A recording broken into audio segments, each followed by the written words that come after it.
Oh, man. Talk about all-time elation and all-time deflation. I was already imagining Caleb Williams at Seattle versus Sam Darnold taking his magic act up to the great Northwest and making another great late play to lift the Chicago Bears into the Super Bowl. And now I'm just left flat, lifeless, pretty much devastated, like the magic carpet just got yanked out from under all of us who are rooting for Caleb Williams, because I watched him pull off the greatest clutch play I've ever seen. I can't think, I guess maybe the Hail Mary, but as Roger Staubach to Drew Pearson back in the day, but this was so impossible. This was 4th and 4, and everyone will forget this. It was all the way down at the 14-yard line, but 4th and 4 with 18 seconds left in regulation. And Caleb Williams, the most nuclear weapon to me in all of sports, retreated, turned, retreated, turned. And I'm like, no. I don't know. I'll have to look back at the replay to see how far he retreated. It's just over. It's impossible. It's just wrong. You can't do that, and that. Retreating and retreating, turning, retreating and turning and retreating. Rams are bearing down on him. 2 defenders are in his face. And he threw a fall away from what felt like 50 yards, but originally the play was at the 14. And I swear the pass traveled 50 yards in the air to the deepest part of the back left end zone. And I'm thinking, no way. I fear he threw it in like the 5th row and whatever, game over. And all of a sudden it's coming down. Wait, number 85 is uncovered in the back of the end. Wait a minute, Cole Kmet is going to catch it. I was electrified. I did a dance, man. I did pick the Bears on Arena Gridiron. Now I can wait for tomorrow's show. God. Oh, Lord have mercy. And I was rocket launched by that rocket that he launched. I've never seen, talk about clutch, talk about, by the time he turned about the 3rd time and retreated 30 yards, it was like a 1,000,000,000 shot at that point, and Caleb pulled it off. And yet,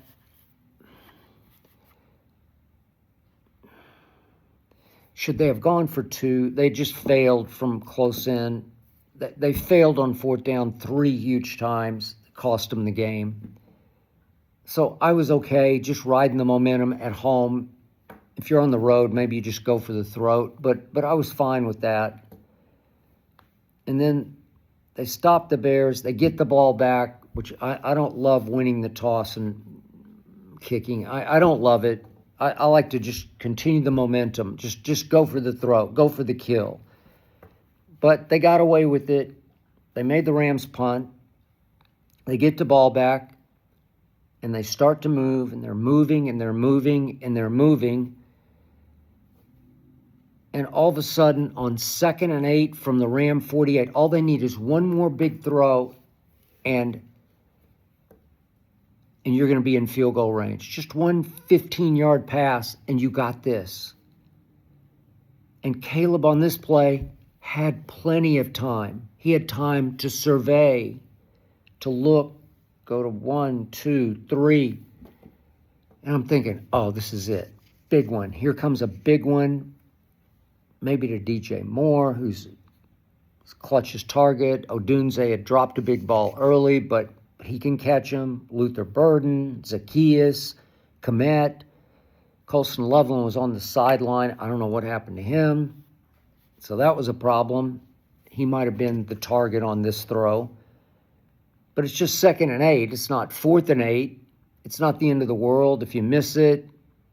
Okay, so it's 3rd and 8, and maybe you go 5 yards and 5 yards, and you just keep on keeping on. And he surveyed, and then he didn't cut loose on this one. He sort of guided it into the deep right flat, just guided it. He throws absolute laser rockets. But this is just, he just sort of almost soft-tossed it in the deep right flat. And DJ Moore is running a deep cross, deep over, and I don't think he thought the ball was coming to him, because I thought it looked like he thought he was just covered by Cam Curl, who jumped the route and he was more in position to catch the ball than DJ Moore was. If you want to know the truth, it was just not a good idea by Caleb. It wasn't a good idea. And if you want to know the truth, and I've said this on Arena Gridiron numerous times, the weird thing about Caleb is that he was dead last in the NFL this year in completion percentage at 58%. And in the win over Green Bay, he was only 50%. He'll throw, 4 or 5 balls a game where you're just like, what? I don't know what happened on that one. I'm not sure what he was thinking or seeing. Just a complete misfire. This was just a misfire. I know Chris Collinsworth was blaming subtly DJ Moore. I'm not going to do that. I think this one was on Caleb. And by the way, he threw 3 tonight. Well, how are you going to turn it over 3 times? How are you going to throw 3 interceptions at home and they don't turn it over 1 time? Matt Stafford can be a turnover machine. They didn't get him, and the Bears are turnover takers and makers. They didn't get the ball, take it away 1 time. Not 1 takeaway. So it's 3-0. You're probably going to lose, and they ultimately did. But on this interception throw, Cam Curl looked like he was the intended receiver, and he just kept tracking the ball and made a nice catch. And that was that.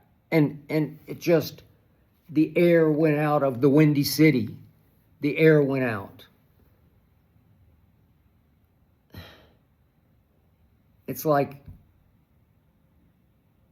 you return home to your favorite place. You go home for vacation, you land, and the electricity goes out. Like you're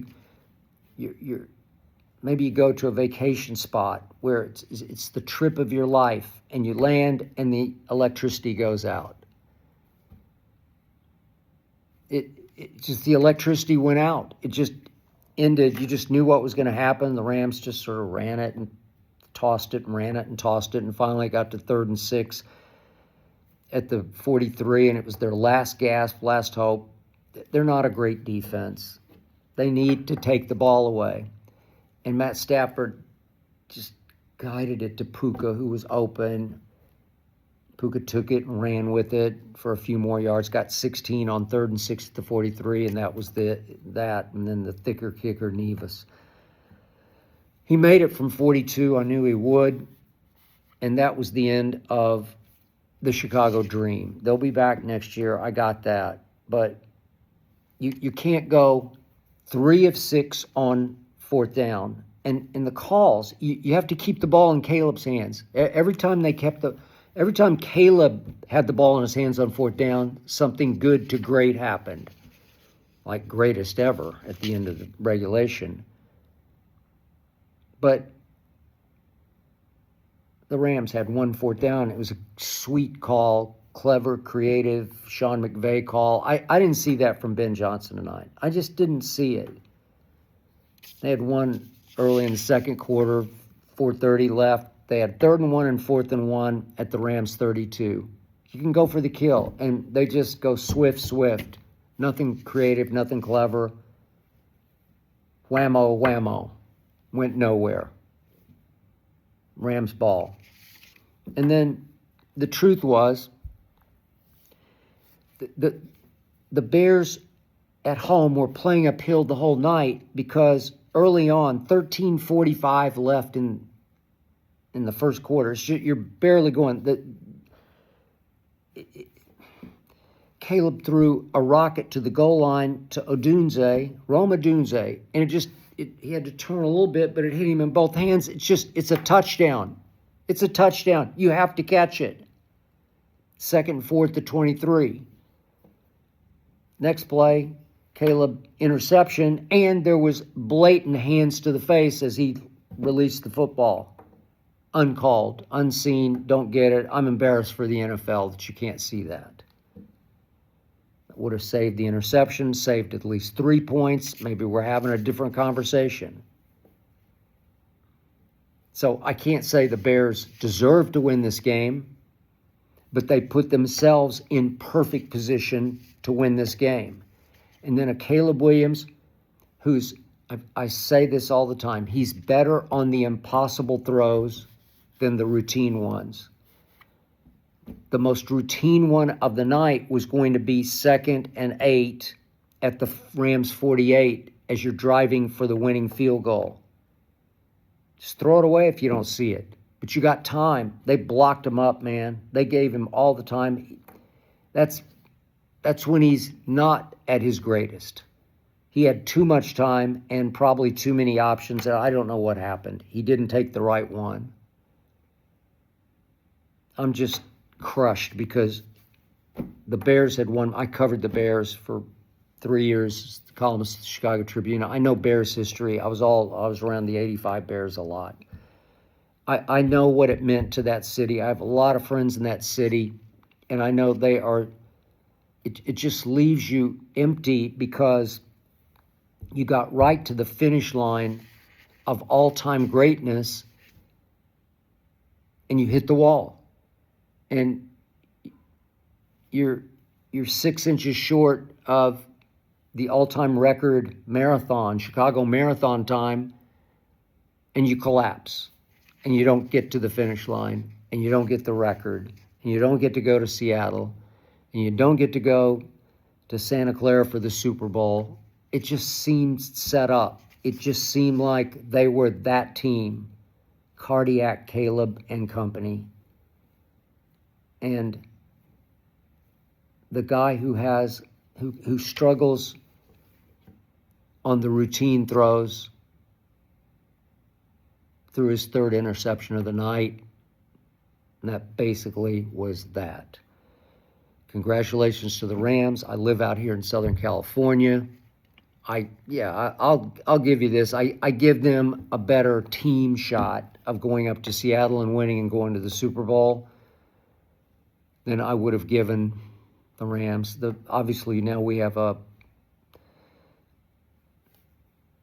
part three, I should say, of 3 great games that these teams played, Rams and Seahawks, 20-19 at LA, when Sam Darnold threw 4 interceptions and a 60-yard field goal fell about that short, or they would have won the game, the Seahawks. And then up there, crazy overtime game. Darnold tried to throw it away, but also made some really big-time throws, one to Cooper Kupp in overtime, and they pulled it off and won it. This will be great. It'll be great. It's like a big-time setup for a matchup for the NFC Championship game. So I'll be watching. I'll be interested, but I won't be as hyped as I was for Caleb Williams at Seattle. I thought we had it, and suddenly, poof, it was gone.